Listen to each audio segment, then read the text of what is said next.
Hi hello friends, welcome to Tanu Sandesh recipes channel. ಯಾರೆಲ್ಲ ನನ್ನ ಚಾನಲ್ನ ಫಸ್ಟ್ ಟೈಮ್ ನೋಡ್ತಿದ್ದೀರಾ ಪ್ಲೀಸ್ ಸಬ್ಸ್ಕ್ರೈಬ್ ಮಾಡ್ಕೊಳ್ಳಿ. ಹಾಗೆ ಪಕ್ಕದಲ್ಲಿರೋ ಬೆಲ್ ಐಕಾನ್ನ ಕ್ಲಿಕ್ ಮಾಡಿ ವಿಡಿಯೋನ ಕೊನೆವರೆಗೂ ಸ್ಕಿಪ್ ಮಾಡದೆ ನೋಡಿ. ಇವತ್ತು ನಾನು ಬೇಳೆ ಹೋಳಿಗೆನ ಮಾಡ್ತಾಯಿದ್ದೀನಿ. ಈ ಬೇಳೆ ಹೋಳಿಗೆ ಮಾಡೋದು ತುಂಬಾ ಈಸಿ. ಹಾಗೆ ಇದಕ್ಕೆ ಮೈದಾ ಹಿಟ್ಟನ್ನು ಯೂಸ್ ಮಾಡ್ತಾಯಿಲ್ಲ, ಚಿರೋಟಿ ರವೆ ಹಾಕಿ ಮಾಡ್ತಾಯಿದ್ದೀನಿ. ತುಂಬ ಸಾಫ್ಟಾಗಿ ಸೂಪರಾಗಿ ಬರುತ್ತೆ. ಹಾಗಿದ್ರೆ ಹೇಗೆ ಮಾಡೋದು ನೋಡೋಣ. ಮೊದಲಿಗೆ ಇಲ್ಲಿ 1 ಕಪ್ ಆಗೋಷ್ಟು ಚಿರೋಟಿ ರವೆನ ತೊಗೊಂಡಿದ್ದೀನಿ. ನೀವು ಚಿರೋಟಿ ರವೆಗೆ ಅರ್ಧ ಮೈದಾ ಹಿಟ್ಟನ್ನು ಕೂಡ ಮಿಕ್ಸ್ ಮಾಡ್ಕೋಬೋದು, ಇಲ್ಲಾಂದರೆ ಪೂರ್ತಿ ಮೈದಾ ಹಿಟ್ಟು ಹಾಕಿ ಕೂಡ ನೀವು ಹೋಳಿಗೆನ ಮಾಡ್ಕೋಬೋದು. ಇದಕ್ಕೆ ಒಂದು ಸ್ವಲ್ಪ ಅರಿಶಿಣ ಹಾಗೆ ಸ್ವಲ್ಪ ಉಪ್ಪನ್ನು ಹಾಕಿ ಚೆನ್ನಾಗಿ ಮಿಕ್ಸ್ ಮಾಡ್ಕೋಬೇಕು. ಚಿರೋಟಿ ರವೆ ಮತ್ತು ಉಪ್ಪು ಅರಿಶಿಣ ಮಿಕ್ಸ್ ಆದಮೇಲೆ ಇದಕ್ಕೆ ಸ್ವಲ್ಪ ಸ್ವಲ್ಪ ನೀರು ಹಾಕಿ ನಾವು ಮೊದಲಿಗೆ ಚೆನ್ನಾಗಿ ಕಲಿಸ್ಕೋಬೇಕಾಗತ್ತೆ. ಈ ಟೈಮಲ್ಲಿ ಯಾವುದೇ ರೀತಿ ಎಣ್ಣೆ ಆಗಲಿ ತುಪ್ಪನಾಗಲಿ ಹಾಕುವಂಥದ್ದು ಅವಶ್ಯಕತೆ ಇರಲ್ಲ. ಸ್ವಲ್ಪ ಸಾಫ್ಟಾಗಿ ಇದನ್ನು ಚೆನ್ನಾಗಿ ಕಲಿಸ್ಕೋಬೇಕಾಗತ್ತೆ. ಈ ಚಿರೋಟಿ ರವೆನ ಎಷ್ಟು ಚೆನ್ನಾಗಿ ನಾವು ನಾದ್ಕೊಳ್ತೀವಲ್ವ, ಎಷ್ಟು ಚೆನ್ನಾಗಿ ಕಲಿಸ್ಕೋತೀವಿ ಹೋಳಿಗೆ ಅನ್ನೋದು ಅಷ್ಟೇ ಚೆನ್ನಾಗಿ ಬರುತ್ತೆ, ಅಷ್ಟೇ ಸಾಫ್ಟಾಗಿ ಕೂಡ ಇರುತ್ತೆ ತಿನ್ನೋದಕ್ಕೆ ಕೂಡ.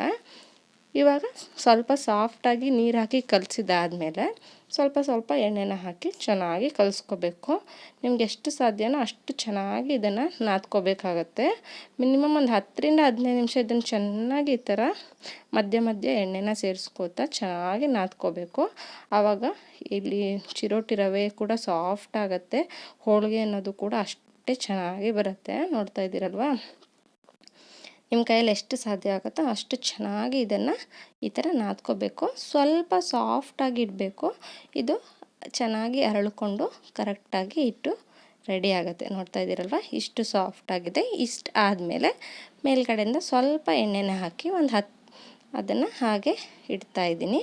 ಅಲ್ಲಿವರೆಗೆ ನಾವು ಹೂರಣನ ರೆಡಿ ಮಾಡ್ಕೊಳ್ಳೋಣ. ಇವಾಗ ನಾವು ಕಪ್ಪಾಗೋಷ್ಟು ಕಡಲೆ ಬೇಳೆನ ತೊಗೊಂಡು ಚೆನ್ನಾಗಿ ಸಾಫ್ಟ್ ಆಗೋಗೆ ಬೇಯಿಸಿಟ್ಕೊಂಡಿದ್ದೀನಿ. ನೋಡ್ತಾ ಇದ್ದೀರಲ್ವ, ಚೆನ್ನಾಗಿ ಬೆಂದು ರೆಡಿ ಆಗಿದೆ. ಇದರಲ್ಲಿ ಎಕ್ಸ್ಟ್ರಾ ಇರೋ ನೀರನ್ನು ತೆಗೆದುಬಿಟ್ಟು ಬೇಳೆ ಮಾತ್ರ ಇಟ್ಕೊಂಡಿದ್ದೀನಿ. ಈ ಥರ ಸಾಫ್ಟಾಗಿ ಬೇಳೆ ಬೆಂದಿರಬೇಕು. ಇದಾದಮೇಲೆ ನಾವು ಇದಕ್ಕೆ ಬೆಲ್ಲನ ಸೇರಿಸ್ಕೋಬೇಕಾಗತ್ತೆ. ನೋಡ್ತಾ ಇದ್ದೀರಲ್ವ, ಇಷ್ಟು ಸಾಫ್ಟಾಗಿ ಬೇಳೆನ ಮೊದಲಿಗೆ ಬೇಯಿಸ್ಕೋಬೇಕು.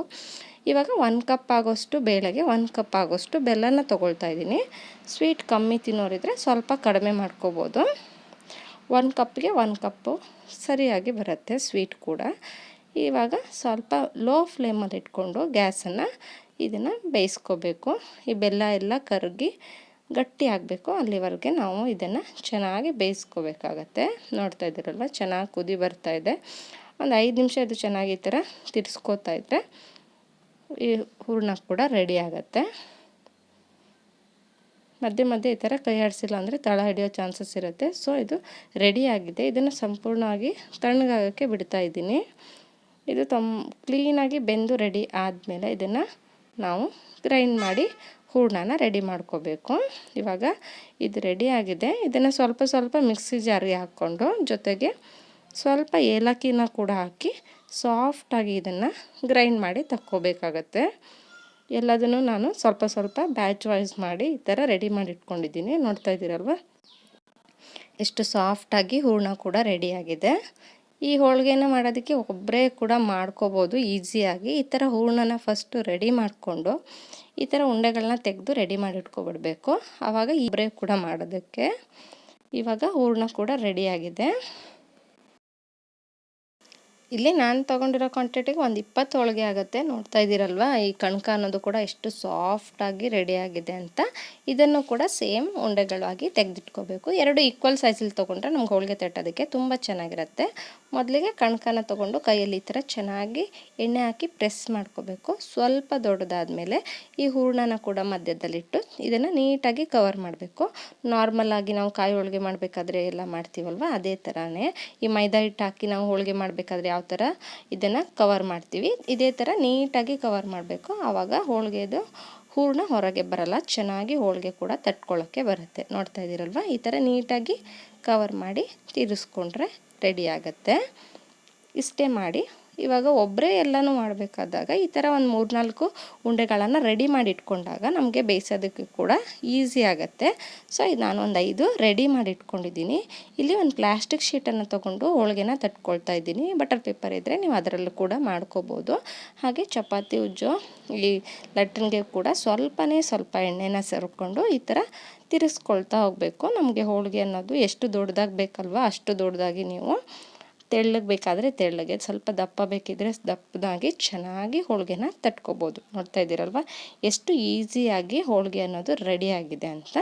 ಇದೇ ಥರ ಉಳಿದಿರೋಂಥ ಹೋಳಿಗೆನ ಕೂಡ ನಾವು ಈಸಿಯಾಗಿ ಮಾಡಿ ಇಟ್ಕೊಂಡ್ರೆ ಆಗುತ್ತೆ. ಒಂದೊಂದು ಹೋಳಿಗೆ ರೆಡಿ ಆಗ್ತಿದ್ದಾಗೆ ನಾವು ಹಂಚನ್ನು ಇಟ್ಟು ಬೇಯಿಸ್ಕೊತಾ ಹೋಗಬೇಕು. ನೋಡ್ತಾ ಇದ್ದೀರಲ್ವ ಎಷ್ಟು ಈಸಿಯಾಗಿ ಕ್ವಿಕ್ಕಾಗಿ ನಮಗೆ ಹೋಳಿಗೆ ಅನ್ನೋದು ರೆಡಿ ಆಯಿತು. ಇದನ್ನು ಇವಾಗ ಬೇಯಿಸ್ಕೊಳ್ಳೋಣ. ಇಲ್ಲಿ ಕಾವಲಿನ ಇಟ್ಟಿದ್ದೀನಿ. ಈ ಸ್ವಲ್ಪ ಕಾವಲಿ ಬಿಸಿ ಆದಮೇಲೆ ಸ್ವಲ್ಪ ಎಣ್ಣೆನ ಸವರ್ಕೋಬೇಕು. ಎಣ್ಣೆ ಹಾಕಿದಾದಮೇಲೆ ನಾವು ಹೋಳಿಗೆನ ಹಾಕ್ಕೊಳ್ತಾ ಇದ್ದೀವಿ. ಒಂದು ಸೈಡು ಸ್ವಲ್ಪ ಚೆನ್ನಾಗಿ ಇದು ಬೇಯಬೇಕು. ಆನಂತರ ಇದನ್ನು ತಿರುಗಿಸಿ ಹಾಕ್ಕೋಬೋದು. ಈ ಟೈಮಲ್ಲಿ ನಾವು ಎಣ್ಣೆ ಅಥವಾ ತುಪ್ಪನ ಹಾಕಿ ಹೋಳಿಗೆನ ಬೇಯಿಸ್ಕೋಬೇಕು. ಆವಾಗ ಹೋಳಿಗೆ ಟೇಸ್ಟು ತುಂಬ ಚೆನ್ನಾಗಿರುತ್ತೆ. ಒಂದು ಸೈಡು ಸ್ವಲ್ಪ ಕಲರ್ ಚೇಂಜ್ ಆದಮೇಲೆ ನಾವು ಇದನ್ನು ತಿರುಗಿಸಿ ಹಾಕ್ಕೋಬೇಕಾಗತ್ತೆ. ನೋಡ್ತಾ ಇದ್ದೀರಲ್ವ ಎಷ್ಟು ಸಖತ್ತಾಗಿ ಬರ್ತಾ ಇದೆ ಅಂತ. ಎಲ್ಲ ಕಡೆ ಈವನ್ನಾಗಿ ಚೆನ್ನಾಗಿ ಬೇಯಬೇಕು. ಆವಾಗ ಹೋಳಿಗೆ ಅನ್ನೋದು ಸಾಫ್ಟಾಗಿ ಕೂಡ ಬರುತ್ತೆ. ನಾವು ಚಿರೋಟಿ ರವೆ ಹಾಕಿ ಮಾಡೋದ್ರಿಂದ ಈ ಸೈಡ್ ಅಂಚಲ್ಲೆಲ್ಲ ನಮಗೆ ಸಾಫ್ಟ್ನೆಸ್ಸು ಚೆನ್ನಾಗಿರುತ್ತೆ. ಮೈದಾ ಹಿಟ್ಟು ಮಾಡಿದರೆ ಸ್ವಲ್ಪ ಸೈಡ್ ಕಟ್ಟಲ್ಲೆಲ್ಲ ನಮಗೆ ದಪ್ಪ ದಪ್ಪ ಬಂದುಬಿಡತ್ತೆ. ಅದು ತಿನ್ನೋಕ್ಕೆ ಅಷ್ಟು ಚೆನ್ನಾಗಿರಲ್ಲ. ನೋಡ್ತಾ ಇದ್ದೀರಲ್ವ ಇದೇ ಥರ ಉಳಿದಿರೋ ಹೋಳಿಗೆನ ಕೂಡ ನಾವು 1 by 1 ಇದೇ ಪ್ರೊಸೆಸ್ಸಲ್ಲಿ ಬೇಯಿಸ್ಕೋಬೇಕು. ಒಂದು ಸ್ವಲ್ಪ ಹೋಳಿಗೆನ ಮಾಡಿದ ಮೇಲೆ ಹಾಕಬೇಕಾಗತ್ತೆ. ಬಿಸಿ ಬಿಸಿ ಹೋಳಿಗೆನ ಹಾಗೆ ಇಟ್ಟರೆ ಅದು ತುಂಬ ದಿನ ಸ್ಟೋರ್ ಮಾಡೋದಕ್ಕೆ ಬರಲ್ಲ. ಹಾಕಿದರೆ ನಾವು ಒಂದು 3-4 ದಿನ ಇಟ್ಬಿಟ್ಟು ಈ ಬೇಳೆ ಹೋಳಿಗೆನ ತಿನ್ಕೋಬೋದು. ಇದೇ ಥರ ಎಲ್ಲ ಹೋಳಿಗೆನೂ ನೋಡಿ ಮಾಡಿ ರೆಡಿ ಮಾಡ್ಕೊಂಡಿದ್ದೀನಿ. ಇವತ್ತು ನಾನು ತೊಗೊಂಡಿರೋಂಥ ಕ್ವಾಂಟಿಟಿಲಿ ಒಂದು 20 ಹೋಳಿಗೆ ರೆಡಿಯಾಗಿದೆ ಈ ಮೀಡಿಯಮ್ ಸೈಜಲ್ಲಿ. ಈ ಹೋಳಿಗೆ ರೆಸಿಪಿ ನಿಮಗೂ ಕೂಡ ಇಷ್ಟ ಆಗಿದೆ ಅನ್ಕೋತೀನಿ. ಸಿಂಪಲ್ಲಾಗಿ ಮನೇಲಿ ಒಬ್ಬರೇ ಇದ್ದರೆ ಕೂಡ ನಾವು ಈಸಿಯಾಗಿ ಹೇಗೆ ಬೇಳೆ ಹೋಳಿಗೆನ ಮಾಡೋದು ಅಂತ ತೋರಿಸಿದ್ದೀನಿ. ಈ ರೆಸಿಪಿ ನಿಮ್ಮೆಲ್ಲರಿಗೂ ಇಷ್ಟ ಆಗಿದ್ದರೆ ಖಂಡಿತವಾಗ್ಲೂ ಒಂದು ಲೈಕ್ ಮಾಡಿ, ಹೆಚ್ಚಿನ ಜನಕ್ಕೆ ಶೇರ್ ಮಾಡಿ. ನನ್ನ ಚಾನಲ್ನ ಹೀಗೆ ನೋಡ್ತಾಯಿರಿ, ಸಪೋರ್ಟ್ ಮಾಡ್ತಾಯಿರಿ. Thank you for watching.